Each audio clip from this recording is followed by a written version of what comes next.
Boys, today we're gonna be going through the real heroes of the UFC. I'm not talking about those champions. I'm not even talking about #1 contenders. I'm not even talking about, for the most part, the top 15. But instead, we're going to pay some homage to the unks, the men who have fought the wars in the UFC, the men who have raised 6 kids, whether they're 36 years old or over 40 years old. We're going to be crowning the best unk in each division. Again, whether they're in their 40s, whether they're going through a divorce, whether they've had 3 ACL surgeries. It don't matter. First off, flyweight division. Now, honorable mentions, I got 2 dudes here that deserve to be here.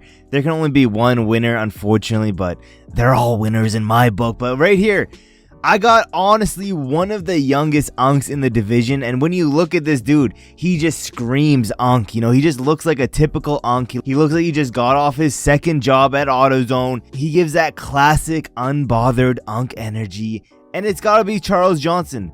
And again, he's only 34 years old, and when it comes to these other dudes, he's honestly one of, if not the youngest dude on this list, but I just couldn't have him. I just couldn't not put him on here. Honorable mentions, keep moving down. Another unk. Okay, I completely missed the bulk again because I got an even younger dude here. I got Alex Perez here. Another honorable mention at flyweight. It feels like this dude's been in the UFC for a while now, even though he's only been here for 4 or 5 years. But again, he looks like a classic unk. It looks like every time he's in that cage, it could be his retirement fight. With that being said, definitely the youngest, I believe the youngest dude on this list. But let's get into the real unk. The best unk at flyweight right now, it's gotta be Tim Elliott. Tim Elliott is coming on 40 years old. He's 38 right now. He's on a little bit of a win streak as of recently, only losing to Moikaev, but it was a close fight there. And you know, for the most part, this dude fights like his ex is in the crowd mentality. He's just a seasoned vet at this point.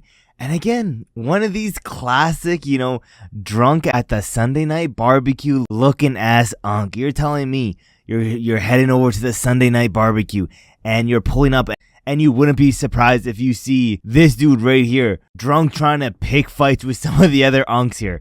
The best unk in this division, but let's keep moving down to bantamweight. Let's get into the honorable mentions. Honorable mention, Ronnie Barcelos. Barcelos, you know, he's been in the UFC on those prelims since the dinosaurs roamed the earth. He, he's still one of these dudes who wears the pride gloves during training. Classic unk, and as of recently, he's on a tear. He's on a back-to-back win streak over a former champion and then fraud checking Peyton Tabit.